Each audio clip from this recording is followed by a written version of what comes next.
This old cedar chest is a family heirloom from a friend who was cleaning out a family member's garage that was packed with all kinds of treasures.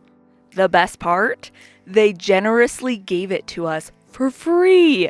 Can you believe it even has their great-grandma's name written inside of it? We really wanted them to keep it, but they insisted we take it since they didn't have any space. So now we need to do this piece justice, make it something that they love, and hopefully, fingers crossed, they will want it back. I'm going to try to restore it with a less orange color that will bring it back into this century. So wish me luck! Before we did anything, we removed the latch on the lid so the lock would not work. These old locks have a history of being a safety issue with kids climbing inside the cedar chest and getting locked in. So we wanted to avoid that from ever happening. We needed to remove the old orange color first, and the best way to do that on an old heirloom furniture piece is with a chemical stripper. We don't want to sand off this finish and ruin the old wood in the process here. We worked in small sections to get the old finish off of the cedar chest. Really, the old finish came off without too much effort, just like we had hoped. We wiped off any remaining residue with a lint-free rag and rinsed it off with a damp rag, and then let the wood dry out. Unfortunately though, there were variations in the wood color all over the cedar chest. The base was a much lighter color. Then the middle part was a much deeper reddish color. The top also had different colors of wood. So while we took some time to think about what to do, we wiped down the inside of the cedar chest with just a damp, wet rag to bring out the cedar smell again and to clean it up inside.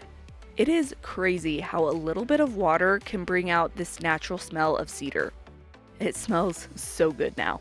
Now it's time to figure out what to do with those uneven orangey wood tones. We stained the light wood with some water-based wood stain in the color Special Walnut. While this isn't the exact color of the rest of the cedar chest, I just wanted to get the light wood color to look similar to the rest of the wood. So far, so good, but it was downhill from here. We tried and failed at a few attempts to whitewash the cedar chest. It just looked splotchy, wasn't the right color, and overall looked terrible.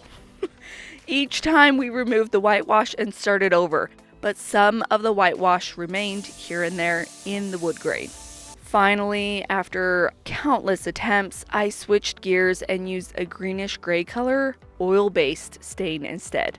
It didn't look like much of a change when I was applying it, but I went forward hoping and praying that it would dry in some form that I liked. The next day, moment of truth, was I done or was I going to have to start over?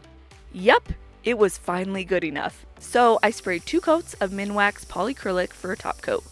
The top felt a little rough after 2 coats, so we very lightly sanded it with a fine grit pad, wiped it down with a tack cloth, and sprayed a 3rd and final coat of poly. Remember, here's what it looked like before, orange and left behind, and here's what it looks like now. In the end, this old cedar chest ended up being a lot of work to get the result we were going for, but the coolest part is that the family that gave it to us ended up deciding that they would love to have it back when they saw how it looked with some fresh life. We're so glad that we were able to salvage it for them and give them a reason to hang on to this precious family heirloom. Thanks for watching, and I'll see you on the next one. Are you confused and not sure where to start with your furniture makeover? Don't worry, I got your back. Click the link in my comment to download our free painting checklist so you can paint your furniture as if you hired a professional to do it.